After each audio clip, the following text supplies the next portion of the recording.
What's going on YouTube? Kamikazevondoom here with another Division 2 video, and I'm just checking in on you. What's going on? How are ya? Now today is May the 21st, and this is going to be your weekly vendor reset and must-buys for both Cassie Mendoza and Danny Weaver. But before we get to both of those vendors, we do have to find the snitch. So remember that the snitch is located in over a dozen different locations throughout the open world, and it's different every time you log out and log back in. So if you're having trouble finding the snitch, just check the comments, because I ask people every week to put down where they typically find the snitch, where they found the snitch today. That way it helps everybody out.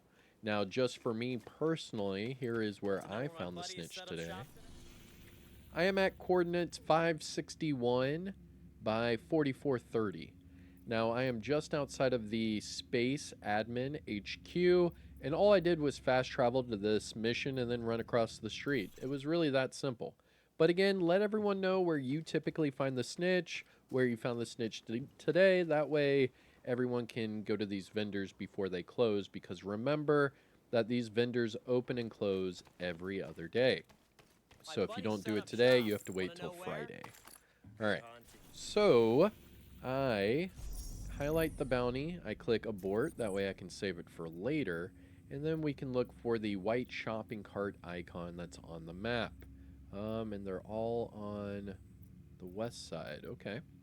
So first up, we have Cassie Mendoza over here in Foggy Bottom. And then we will have Danny Weaver in Constitution Hall. But I'll go to Cassie Mendoza first. That way we see what's available from the actual vendor, because Danny Weaver is more of a textiles vendor, and I'll explain that after the whole Cassie Mendoza. But for this, we just fast travel to the Truman safe house, run outside, and then we can jump over here to Cassie really quick and see what she has to offer. Now, if you didn't already know, we had a live stream earlier today with the devs doing a Q&A, and I also have a recap video explaining the whole thing as well. So make sure you check those out, get up to speed on everything that's going on with the game, and remember, there will be another live stream happening on Monday, right before the DLC and Year 7 starts. All right, so for Cassie Mendoza, look for the green door, go down the ladder, and run over here to the hole in the wall. Pretty easy. But here is Cassie Mendoza. Timestamp it, do whatever you need to. Here we go. Always a pleasure, And starting Agent. with the named items, but this does come with a disclaimer. So if you're new or returning to the game, you might not see these bottom two named items. You have to unlock these before Cassie will sell them. So to unlock the shield splinterer, you have to hunt down and eliminate all of the Year 1 hunters, open up the ivory chest in the base of ops, and you will receive this weapon. She will then sell it every week thereafter. Now, as far as the hunter-killer chest piece, same thing applies with this one, but you do need Warlords of New York. This is locked behind the expansion, because you have to hunt down and eliminate all of the Year 2 hunters, and then open up the off-white chest that is in the Haven settlement in Warlords of New York. Once you do that, you will receive this chest piece, and then Cassie will sell it every week thereafter. And that's how you unlock those two items. But starting at the top, we have the Grudge. This is the named Banshee with Perfect Vindictive, and this one with Max Headshot. But you could easily just change that to damage to targets at a cover. Following that, we have the Point Man. This is the named Heligard chest with Perfect Vanguard, and this one with Status and Skill Haste. Following that, we have the Shield Splinterer. This is the named F2000 with Perfect Optimist, and this one with armor damage. That's actually pretty good. I mean, you could change that to damage to targets out of cover, but either way, it doesn't matter. Really strong weapon. The only thing that I have a problem with is they did nerf the RPM and magazine size with Project Resolve, so it does have that extremely low magazine size compared to what it had about a year ago. And finally, we have the Hunter Killer chest piece. This is the named Golden Gear chest with Perfect Intimidate. This one, skill damage and skill haste. I mean, you could use this with like a skill build and then like maybe like the capacitor, and then use perfect intimidate. I mean, there is a way you could use that, but I don't know. For me personally, the point man with double yellow and the hunter killer with double yellow, I'm just not a big fan. Going to the gear set items, we have the Umbra backpack with crit chance. This is a good one. Just change the weapon damage to an armor core if you want, or keep it the way it is. Not bad. Following that, we have a Heartbreaker chest piece with crit chance. Again, another great pickup. Both of these. Following that, we have Negotiator's Dilemma with armor regeneration, but the weapon damage is high enough to where you could change that armor regeneration to whatever it is you want, and you'd be good to go. After that, we have Heartbreaker knee pads with weapon handling, not bad. Future Initiative holster with skill damage. And a Heartbreaker mask with max skill haste. Going to the high-end items, we have a GR9 with max crit chance and pressure point. A Diceros with armor damage and close and personal. Heliguard gloves with status and headshot. And finally, Overlord knee pads with weapon handling and repair skills.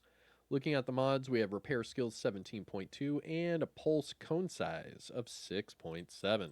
Now, must buys things to look for from Cassie Mendoza. To be honest with you, the shield splinter is not bad. The Umbra, the Heartbreaker, so that's 3. The other Heartbreaker, that's 4. That's about it. So 4 items from Cassie. Okay. So let's jump over to Danny Weaver. And if I missed anything over here with Cassie Mendoza, let me know in the comment section below. But Danny Weaver is located in Constitution Hall, and to get there, we need to fast travel to the Archive safe house.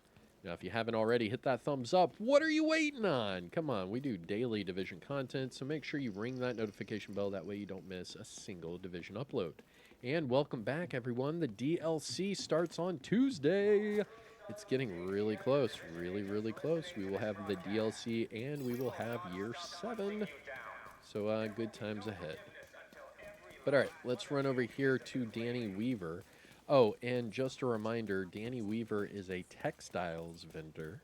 So I'll come over here and show you what I mean by textiles. But if you don't have any, you won't be able to buy any of his caches. But assuming you've played this game for more than a week, I'm sure you might have a few textiles. It'd probably surprise you the amount of textiles you do have.